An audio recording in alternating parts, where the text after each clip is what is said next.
Hi everyone, welcome back to my channel. Grab a drink, get comfortable, and let's dive into today's story. I promise it's going to be a fun one. Chloe isn't coming, my mother said, still cutting her steak like she hadn't just erased my daughter from the table. I blinked, thinking I misheard. My dad didn't look up. My sister Lauren kept chewing. Chloe's fork froze halfway to her mouth. My mom finally glanced at me. It's adults only. For the party. I waited for anyone to laugh and say she was kidding. Nobody did. Lauren's son slid his iPad across the table and my mom smiled at him, warm and automatic. Chloe sat very straight. She gave a small nod like she understood. She was 9 years old, and she was trying not to cry in front of people who were supposed to love her. I said, adults only, but the kids are invited. Lauren didn't even pretend to be confused. They're in the wedding party, she said. Like that explained everything. There was no wedding. There was just my mother's milestone birthday. The big one she'd been hinting about for months. The one she wanted everyone to do right. My mom set down her knife. Emily, don't make this a thing. It's my birthday. I deserve one night. Chloe's eyes flicked to mine. Quiet question. Quiet fear. And that was the moment that landed in my stomach like a rock. They were willing to let my child be humiliated, right in front of me. And they expected me to smile through it. I asked. So, where is Chloe supposed to be? My mom shrugged. With a sitter. With a friend. You'll figure it out. My dad cleared his throat. Let's just have a nice dinner. Lauren reached for the bread basket. It's not personal, she said. Mom just wants it classy. Classy. That was the word they used when they wanted me to swallow something sharp. Chloe put her fork down. It's okay, she whispered. I can stay home. She said it like she was offering to make it easier on everyone. I wanted to stand up and take her out of that house right then. But my mother's look had already turned hard. The look that said, don't embarrass me. So I sat there, and I watched my daughter practice disappearing. If you've ever been told to endure because you're strong, you'll understand this hit like, so this reaches the right people. CTA has Han. Dinner kept going. My mom talked about the venue. My dad complained about parking. Lauren listed must-have decorations like she was planning a gala. Chloe sat silent, hands folded, nodding politely when anyone looked at her. Then they stopped looking at her. I kept hearing the same sentence in my head. Chloe isn't coming. It wasn't the first time my family had decided my child was optional. It was just the first time they said it out loud with a full audience. On the drive home, Chloe stared out the window. Streetlights slid across her face like passing thoughts.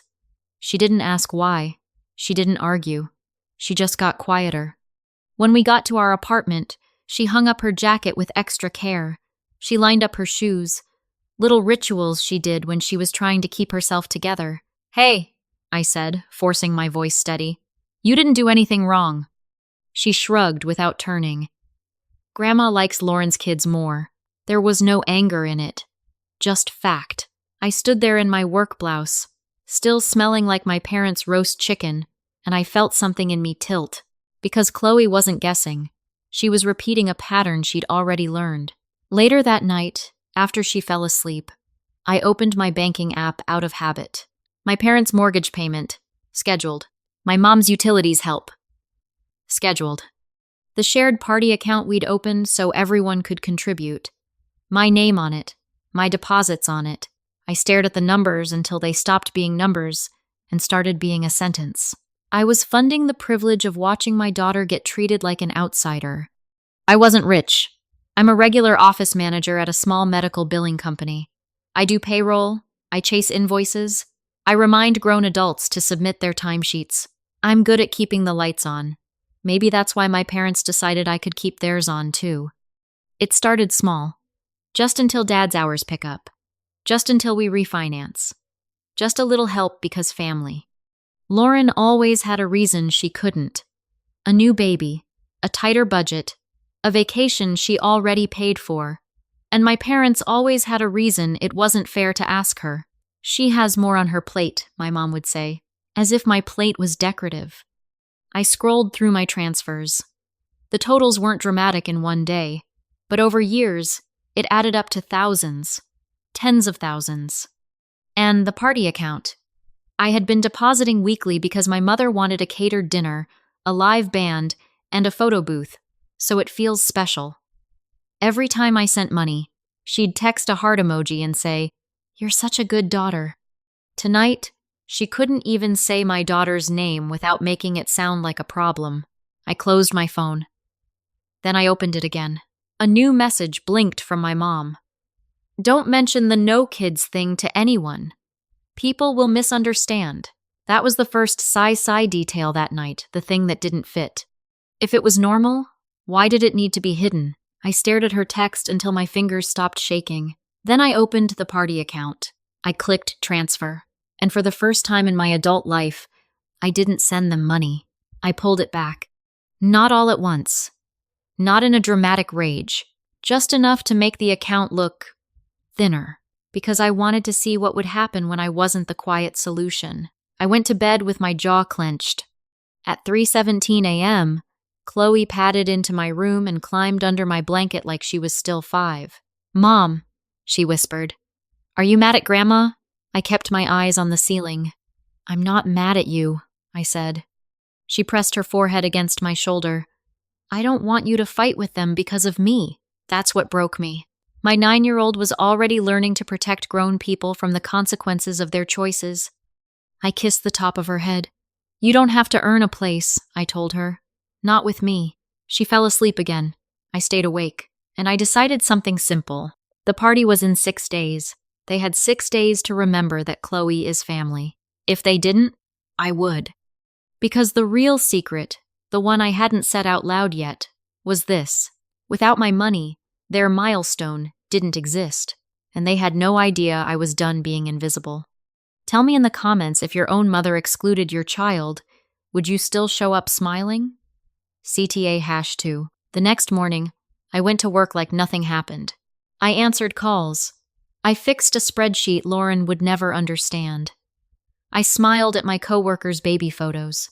I sat through a meeting about printer ink, but under all of it, I was listening. My phone stayed face down, but I could feel it like a weight. At lunch, I opened my bank app again and looked at the recurring transfers. 3 of them to my parents, 1 to the party account. I hovered over cancel. My stomach did that drop people talk about, like you're on a roller coaster and the bar isn't locked.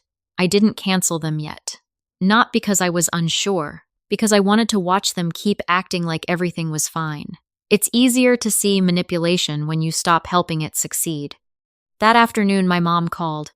She didn't mention Chloe. She didn't mention dinner. She talked about table linens. "White or cream?" she asked. "Either," I said. She sighed like I was being difficult. "You have to care. People notice these things. People. Always people." Then she said casual. "You're still covering the band deposit, right? It's due tomorrow." "Band deposit," I said. "We can talk about it later." There was a pause.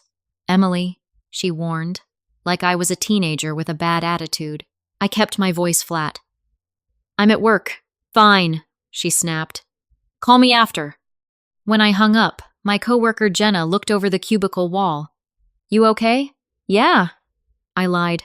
The sigh detail hit me an hour later when an email notification popped up from the venue. Subject line, "Final payment reminder." I hadn't booked the venue. My mom had used my email to set it up because you're better with computers. I opened it. The invoice was addressed to me. Not my parents. Not the family. Me. I scrolled. The payment method on file was my card.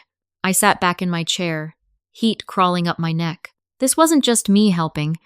This was me being quietly assigned ownership of everything that made them look good.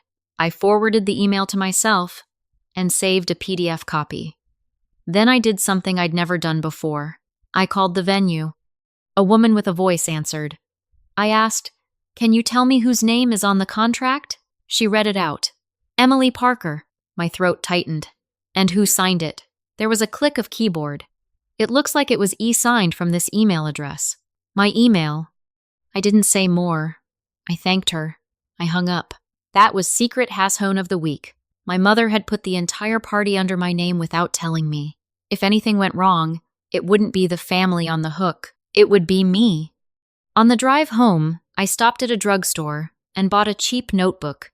Not because I wanted to journal, because I needed proof, a timeline, a way to keep my own memory straight when they started rewriting it.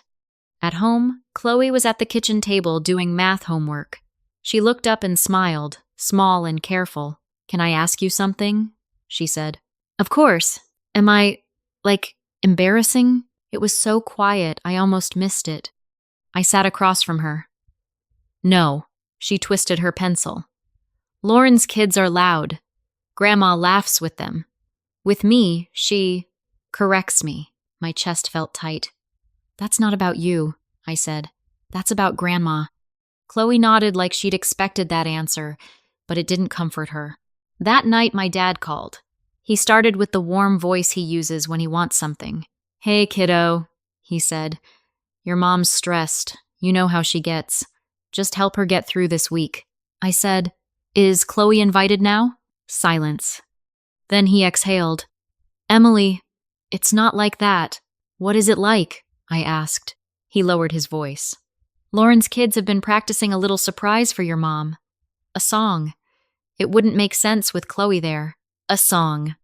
I pictured Chloe sitting alone while the real grandkids performed. "That's your reason?" "It's just one night," he said quickly. "Don't punish your mother for wanting something nice. Punish. That word again. Like my boundaries were violence." Then he tried the guilt. "Your mom did a lot for you growing up." I stared at my kitchen sink. At the dish rack I'd washed myself because nobody else would. "So did I said. He didn't respond. He went to duty. "We're family. We don't keep score. Except they did. And I was always losing." After I hung up, I opened the party account on my laptop. The balance was still high enough to cover some things.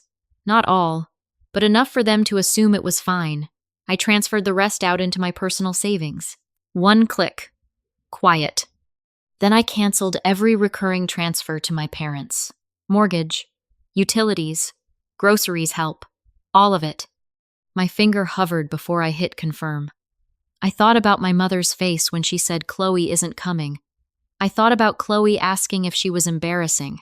I hit confirm. The screen said, SUC, SS. My heart pounded like I'd done something illegal. Then another message came in from Lauren. "Mom says you're being weird. Don't start drama before her birthday." Weird. Drama. Always my fault for reacting. Never their fault for hurting. I replied, "Is Chloe invited?" She answered almost immediately. "It's adults only. Stop fixating." That was secret hash too. They were sticking to the lie even when it made no sense. Because the lie wasn't for logic. It was for control. That night, I wrote the first line in my notebook. "They will call it family." Then I wrote down the date, the time, and exactly what was said. And as I wrote, I realized I wasn't scared of losing them. I was scared they'd convince me again that Chloe deserved less. If you're still with me, comment the word boundaries. I want to know I'm not the only one who's been trained to feel guilty for protecting a kid. CTA #3. By Wednesday, the first payment tried to pull from my card. I got the notification while I was in a staff meeting. Declined. I stared at the screen and felt my pulse slow instead of spike, because now it was out of my hands. Now the story was going to move without my cooperation, and I knew exactly who would call first. My mom called at 7:06 a.m. the next morning. Not good morning. Not how's Chloe. She said, "Your card isn't working." I didn't pretend to be confused. I removed it. Her voice sharpened. "Why would you do that?" I poured coffee slowly, watching the dark swirl, because I didn't agree to be responsible for your party. "You promised!" she snapped. "I contributed," I corrected. "I didn't sign myself into a contract." She inhaled like she was gearing up for a fight. Then she switched tactics, soft, injured. "Emily, I'm your mother." "I know. And it's my milestone birthday. People are flying in. Your aunt already bought her dress." People. Always people. "I'm not stopping you from having a party," I said. I'm stopping you from using me. There was a beat. Then she dropped the line like a knife. So you're doing this because I said Chloe can't come. I said nothing. Because yes.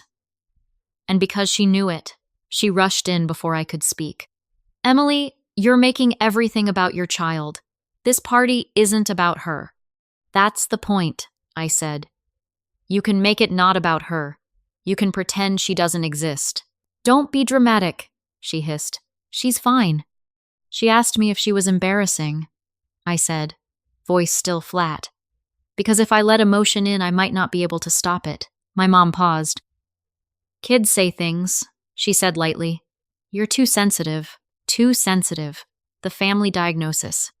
Then she went for the obligation. We raised you. We sacrificed. The least you can do is help your parents. I let the silence stretch. Finally, I asked, is Chloe invited? My mom's voice cooled. Adults only. So it's still adults only, I repeated, even though Lauren's kids are going. They're different, she said, like it was obvious. Different how? They're easier, she blurted out, and then she caught herself. They don't take everything personally. I felt something go cold behind my ribs. Secret #3 wasn't about money. It was about how my mother saw my child. As work, as a complication, as something she could cut out to make her night easier. If you've ever been made the family's ATM, hit like so no one feels alone reading this. And cash 5. I said, then you'll have an easier time paying for it too. She started crying. Not real crying. Performance crying. The kind that happens right on cue. Your father will be devastated, she sobbed. Do you want to ruin my birthday? I pictured Chloe sitting at that dinner table, blinking hard, being brave so nobody would be uncomfortable. I'm not ruining your birthday, I said. You're ruining my daughter's place in this family. My mom's voice turned venomous. You always do this. You always make yourself the victim. Then she hung up. At work, I kept my face neutral. But my hands shook when I tried to type. Around noon, my dad texted, call me. Urgent. I didn't. Lauren texted, what is wrong with you? Mom is crying. I didn't answer. Then came the group chat message from my aunt. Emily, sweetheart, your mom says the venue is having issues. Can you fix it? You're so good with this stuff. There it was. The old role. The fixer. The quiet payer. The one who makes sure the family looks functional from the outside. I opened my notebook and wrote, they will ask for help, like it's love. That afternoon, the venue emailed again. Another reminder.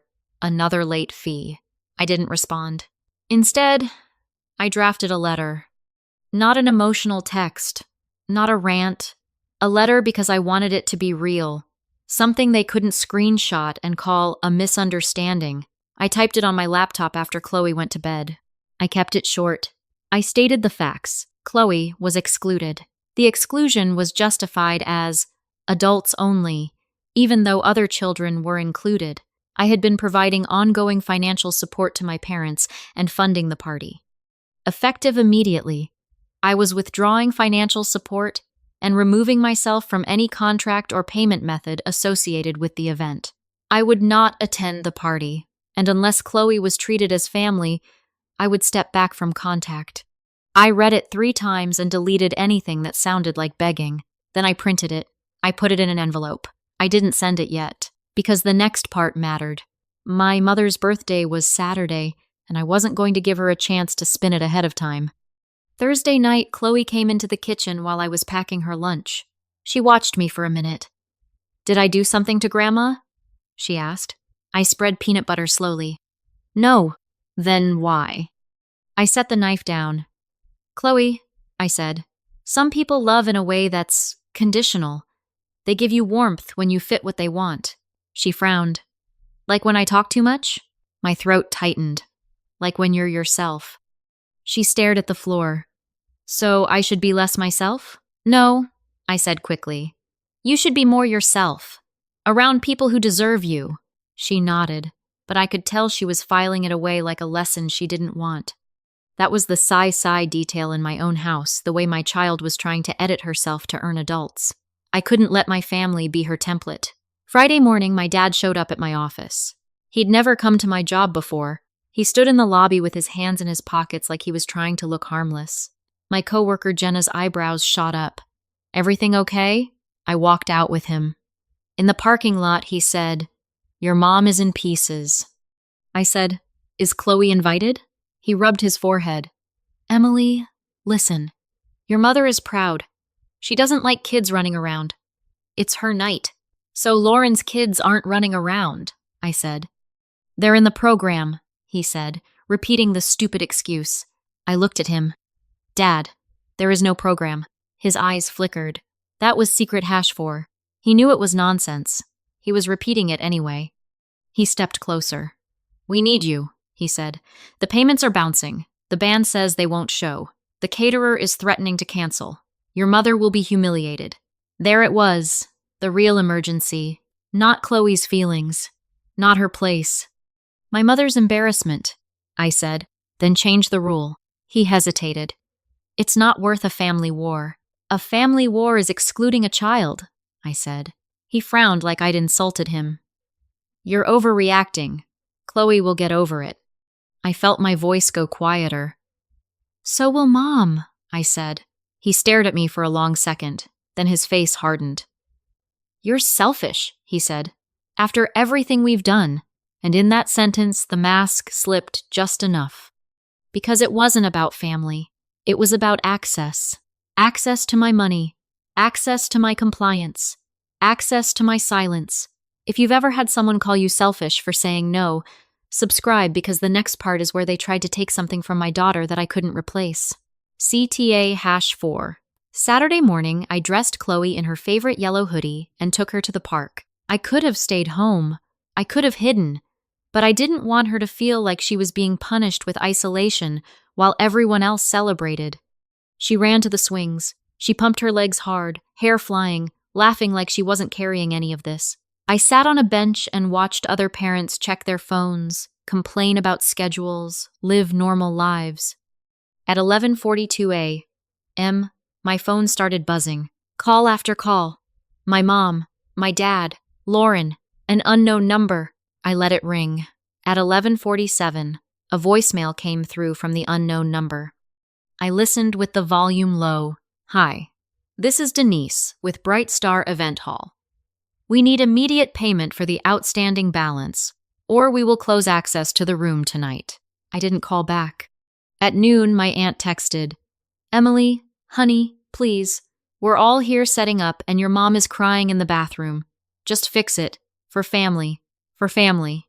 I watched Chloe fly forward on the swing and felt my throat burn. At 12:18, Lauren texted, "You're ruining everything. Mom told everyone you were sick. Don't make her a liar." That was the sigh detail that made my stomach flip. My mother had already started lying about me to protect her image.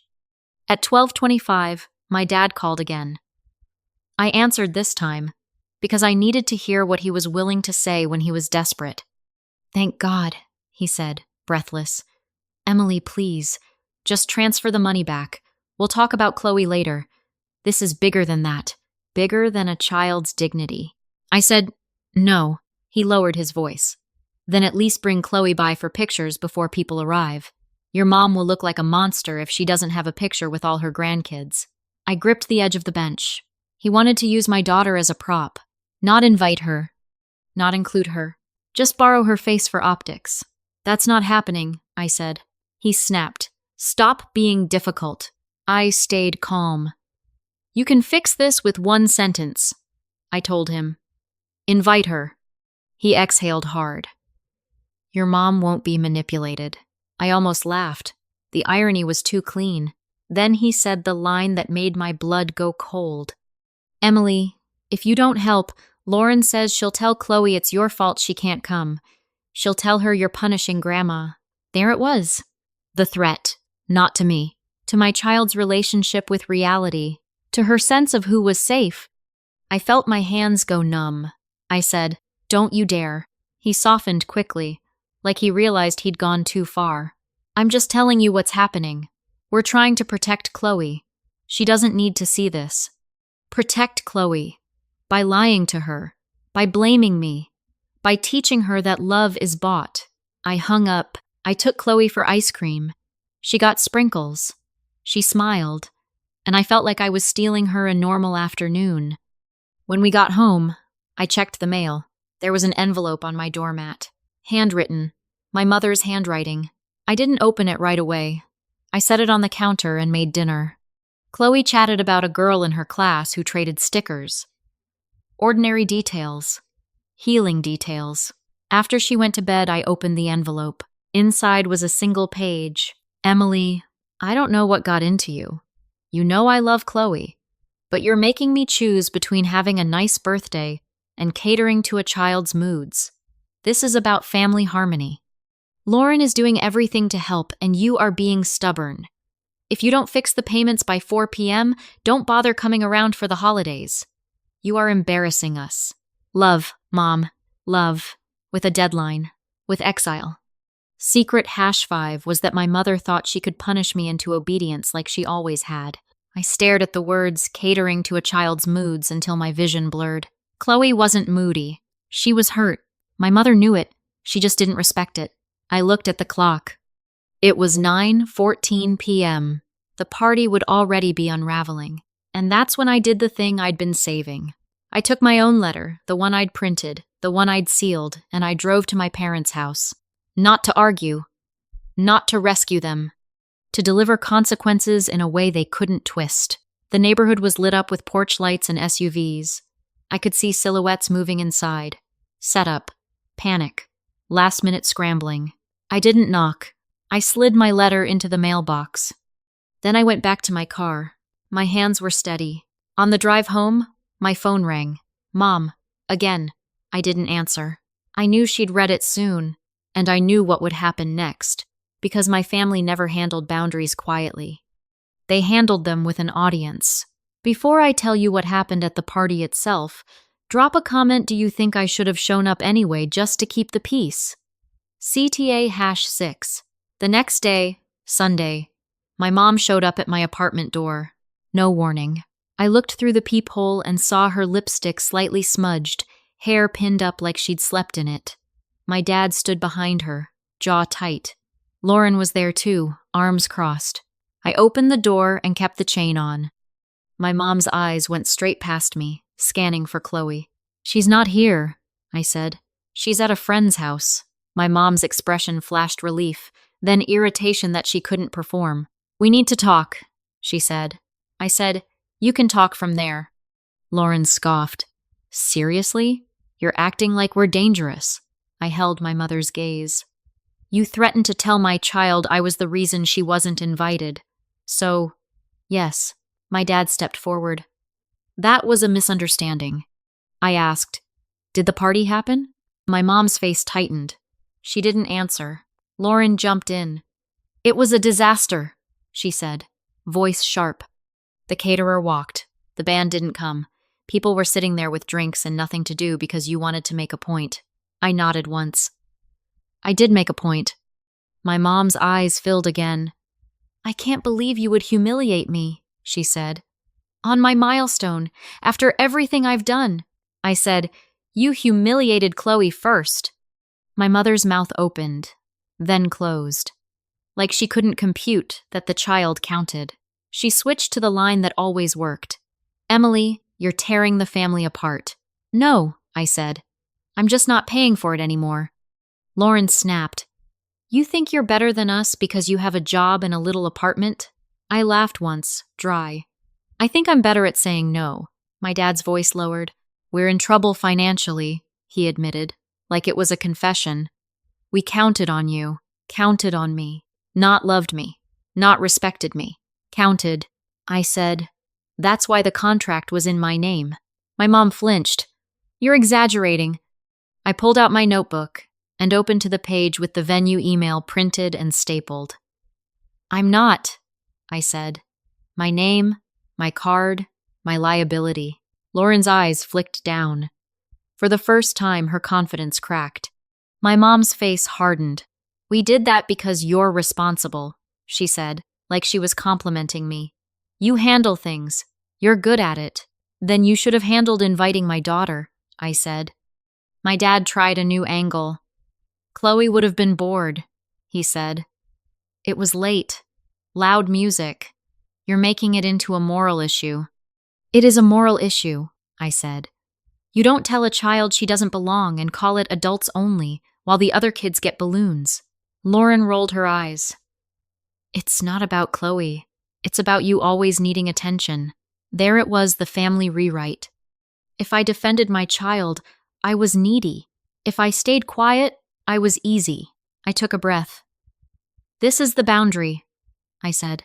You don't exclude Chloe. You don't use money to control me. And you don't use guilt like it's love. My mom's voice turned icy. So what? You're cutting us off? You're going to punish your own parents? I said, I'm protecting my kid. My dad's face tightened. You're going to regret this. I nodded. Maybe, but Chloe won't. My mother's eyes narrowed.